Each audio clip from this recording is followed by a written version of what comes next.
Y a mí me llevó la curiosidad de que Patricio estuviese hoy aquí con nosotros, porque queremos saber cómo era la economía en San Martín en su época. ¿Había corrupción también en la economía? ¿La economía cómo estaba? ¿Valía la moneda? ¿No valía? A ver, veamos. ¿Cómo estás? ¿Qué tal, Carlos? Hasta la independencia, es la gran pregunta, ¿no? Porque siempre me dicen, ¿desde cuándo comienzan nuestros problemas? Hasta la independencia, Sí. los pueblos de América, que éramos un solo país, desde California y hasta la Patagonia, emitíamos, o acuñábamos, mejor dicho, la moneda más poderosa del mundo que se llamaba Real de A8. Vos para comprar un real necesitabas 4 libras esterlinas.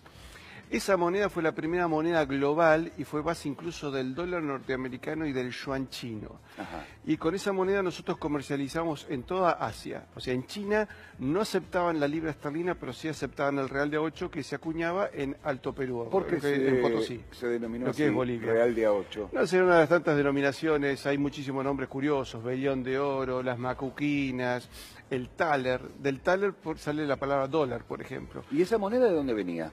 Se acuñaba acá en el Alto Perú y era la moneda oficial que circulaba en todo el Imperio Español.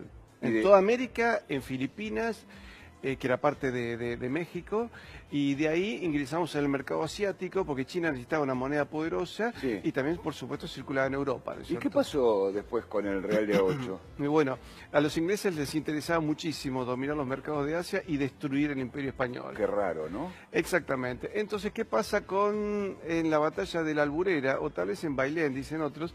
William Carr Beresford, aquel invasor de Buenos Aires en 1806, Sí. lo conoce a un joven capitán llamado José de San Martín, Ajá.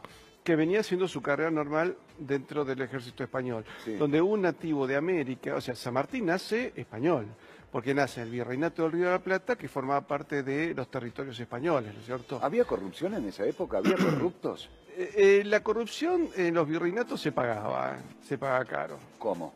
Y con la defenestración, la cárcel, la confiscación de los bienes, ahí no había esto de esta ley que viste que la de extensión de dominio, no. Extinción. Claro, no, en aquella época ibas preso y pagabas con todo. De hecho, la corrupción era muy baja, porque Sí. además el buen nombre y honor se cuidaba muchísimo. ¿Pero había arrepentidos en esa época también? Sí.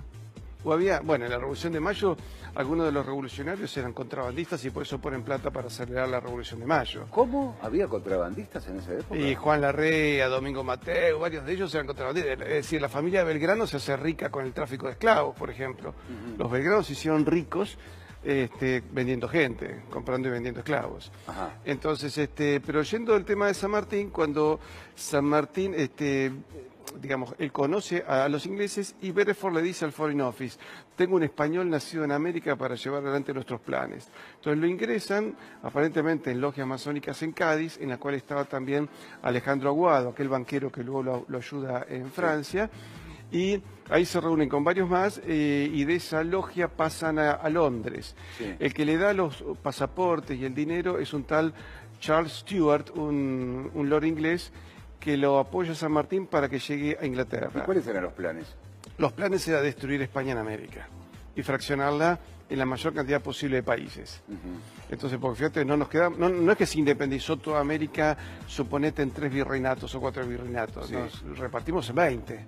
Siguiendo con el ¿Cierto? tema de la corrupción, Patricio, ¿Qué ¿había pasa ahí? cuadernos en esa época? Bueno, ¿qué pasa con San Martín? San Martín cuando llega a Chile, él para formar el ejército necesitó hacer levas obligatorias porque digamos, el criollo no participaba de esto, no le interesaba separarse de España. De hecho, él tuvo que hacer, por ejemplo, levas obligatorias en San Luis. Hubo gente que fueron soldados sanluiseños que fueron llevados engrillados porque no querían ir a pelear. Sí. En cambio, sí, el criollo, el indio, el negro, se alistaba voluntariamente en los ejércitos realistas. ¿Por qué? Porque el rey les garantizaba sus territorios. Sí. Él, después del triunfo de Chacabuco, vuelve a Buenos Aires y tiene una reunión en el consulado británico para ver cómo debían seguir los planes. Le ordenan que vuelva a Chile. En Chile lo está esperando la flota inglesa del almirante Cochrane, que lo llevan al Perú. Perú no tenía ninguna intención de independizarse porque Perú era la economía más poderosa de América, lideraban todo el comercio con el Pacífico. ¿Ah, sí, Perú? Y claro, de ahí salían del puerto del Callao, salía lo que se llamaba el Galeón de Manila, con mercaderías que venían hasta desde Buenos Aires, ¿no es cierto? Se unían barcos que habían salido de Valparaíso de Chile, de ahí iban hasta Monterrey, en Nueva España, hoy llamado México, y de ahí todos cruzaban a Filipinas. ¿Y qué pasó en Perú? Y en Perú, ¿qué pasa con el tesoro? La economía de Perú era floreciente, su Producto Bruto era 15 millones de pesos de aquella época. Sí. La independencia la reduce a 1 millón de pesos, los empobrece absolutamente y todo el tesoro del Perú es subido a unos barcos, San Martín los sube a unos barcos y esos barcos se los roba Beresford. Ajá. Y se los lleva a Inglaterra y se cobra todo su trabajo. Ese es el objetivo que tenía Beresford cuando dijo tengo a un español haciendo la América, ¿no? Nacido en América. Nacido en América. Entonces, ¿qué pasa luego con esa situación? El Perú se empobrece, él confisca propiedades de españoles o de otros realistas, por ejemplo, la nobleza peruana era casi toda de origen incaica. Ajá. Pero, ojo, hacían carrera dentro de la nobleza española. De hecho, ¿viste la Guardia Civil Española? Sí. Bueno, fue fundada por un Moctezuma, el conde duque de Moctezuma, o sea que tenía sangre mexicana, ¿cierto? ¿Qué hubiera Sangre pasado africana. si hubiese actos de corrupción y San Martín se hubiera dado cuenta? De hecho, ¿se dio cuenta de alguno alguna vez? Y bueno, subió el tesoro porque no se ponía de acuerdo con Cochrane si pagarle o no pagarle, ordena que suban el tesoro en unos buques y esos buques desaparecen. Sí se dice que hay un giro de dinero muy importante a una cuenta de San Martín en Londres. De hecho, él cuando pega, él confisca O propiedad. sea, espera. ¿Vos me decís que había ya paraísos fiscales en esa época? Londres. Ah, ¿sí? Sí. Bueno, los paraísos fiscales de las islas, viste, tipo Caimán, eso Sí. nacen de los antiguos piratas ingleses. Ah, mirá vos. ¿No es cierto? Que ellos tenían que de alguna manera guardar su dinero. ¿Te acuerdas la historia del pirata que guarda el Sí, cofre en sí. una isla metido en un pozo? Sí. Bueno, Estos no, lo llevaban a un banquito. en realidad se convierten en bancos, los piratas se convierten en banqueros. Sí. De hecho, dicen que es un acto de corrupción más grave, asaltar un banco o fundar un banco. Claro. Fundar un banco dice que es más peligroso que asaltarlo. Entonces, ¿qué pasa con toda esa situación? Luego había un agente de San Martín, un tal Bocchi, un italiano, que se queda, porque San Martín se va al poco tiempo de Perú. Perú entra en una suerte de guerra civil muy grande. Los ejércitos, los indios siguen tratando de luchar en defensa del rey. Sí. Hay un inca de apellido Huanchaca que organiza todo un ejército en defensa del rey para echar a Monteagudo. Monteagudo, que era el hombre de confianza de San Martín, un hombre corrupto, acusado de asesinatos, había asesinado a muchos sanluiseños en la provincia de San Luis, Sí. había cometido toda suerte de tropelías. Habían atacado mucho a la iglesia, el obispo de Lima se tiene que exiliar.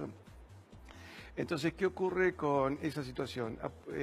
Bocchi era uno de los agentes y cuando ve que el ejército realista dirigido por Canterac avanza sobre Lima, él carga un buque con otro dinero que se roba del Estado, esta gente de San Martín, y se dice, velas a Génova que no volvemos más. O sea, que desde nuestros orígenes nos han robado, digamos, Y como pueblo lo que pasa argentino. es que la discusión es quién es el padre de la patria, y tal vez puede ser nombrado Hernandarias, que es el hombre que funda acá en la zona del Río de la Plata. El otro es Liniers, es el gran hombre que advierte que toda la Revolución de Mayo es una revolución de agentes británicos, ¿no es cierto? Claro. Es fusilado por fusileros ingleses. Acuérdate que San Martín, él cruza los Andes con una compañía de zapadores ingleses también, ¿eh? Ujú. Y allá lo está esperando graciosamente una flota.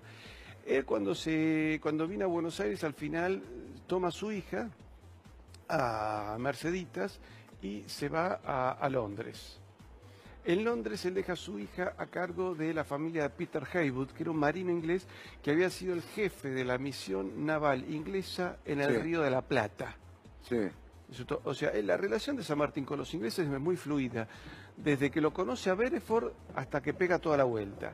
Pero en todos lados él tuvo un general inglés de oficial de enlace. Lo tuvo desde el combate de San Lorenzo hasta el Tratado de Punchauca, donde él le manda un mensaje al rey de España diciéndole, bueno, veamos cómo solucionamos esto para que crear reinos en América aliados a España. Ahora San Martín muere pobre, No. ¿no? Es lo que se No, pensaba. no. San Martín, primero en Inglaterra, recibido en Escocia, donde es nombrado caballero de Banff y visita todas las logias masónicas de Escocia. Sí. Permanece un tiempo en Londres y luego de ahí lo mandan a Bruselas. Sí. En Bruselas, Bruselas, digamos, lo que hoy es Bélgica, formaba parte del Reino de Países Bajos. Sí. Decimos Holanda, pero se llama Países Bajos. Y él opera junto a algunos funcionarios belgas y españoles para separar Bélgica de Holanda. Sí. Eso está estudiado en la Universidad de Ámsterdam. Y luego él participa junto con algunas logias masónicas que acuñan una moneda, la logia se llama La Perfecta Amistad, le acuñan una moneda con su efigie. Todos esos informes de la masonería belga, donde lo incriminan, fueron en la Segunda Guerra Mundial capturados por los alemanes, que los llevan a Berlín. Cuando entran los soviéticos en Berlín en 45, terminan en Moscú. Y en Moscú esos archivos fueron abiertos. Patricio, ¿Qué pasa con él cuando viaja a Francia? ¿Qué pasa cuando viaja a Francia? Cuando viaja a Francia, ahí lo recibe Alejandro Aguado, con el cual había ingresado en la masonería ya por entre 1808 y 1812.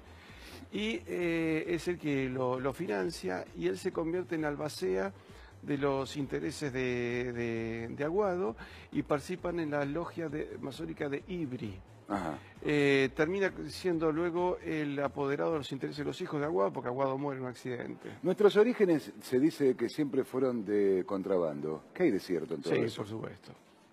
¿Éramos contrabandistas? No, era contrabandista parte de la burguesía criolla. Es decir, las independencias de América, primero vamos a aclarar al público porque si no la gente debe estar horrorizada, no fueron populares. No creo que la gente se horrorice ya de nada acá. Bueno, Me parece. Pero con lo que dije, viste, Sí. me van a esperar a la puerta. Pero en realidad las independencias no fueron populares, para nada. El pueblo estaba muy orgulloso de formar parte de la primera potencia mundial que era España. Ujú. De hecho, los belgranos, que eran italianos, se emigran a España porque España era mucho más poderoso. Sí. Entonces, eso en primer lugar.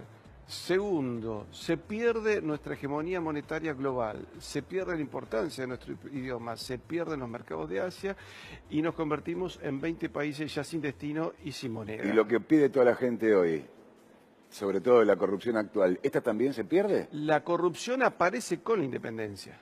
Por ejemplo, ¿por qué los indios pelean por el rey? Porque las nuevas burguesías comerciantes le quitan las tierras a las distintas tribus aborígenes.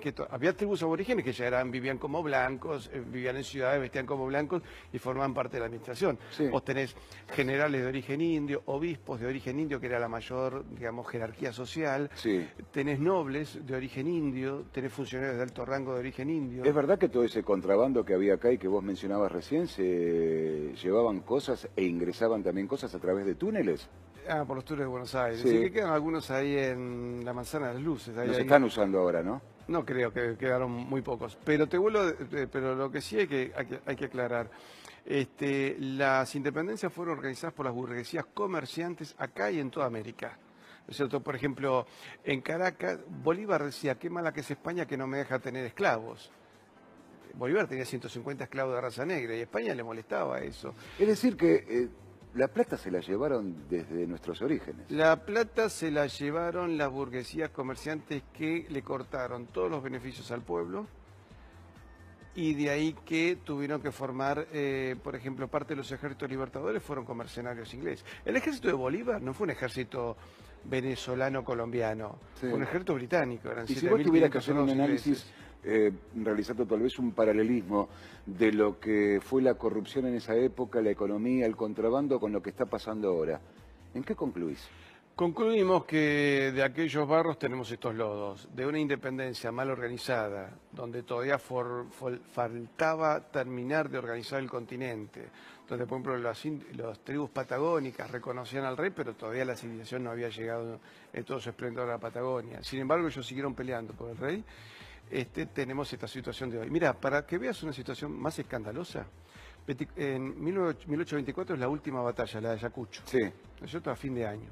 Pero a principio de año, los granaderos de San Martín, ya San Martín no estaba, que estaban en el fuerte del Callao, se rebelan, algo vieron y se pasaron al ejército realista. Granaderos de San Martín. Apa. Y te digo más, para que te horrorice más, los dos primeros presidentes del Perú independiente se dieron cuenta del desastre que estaban haciendo y se pasaron, habiendo sido presidentes, se pasaron al ejército realista. Y la resistencia realista duró hasta 1830 y pico en todo el norte y acá en Neuquén y el sur de Chile hasta 1846. Patricio, siempre agradecido por tu presencia aquí, por conocer estos datos.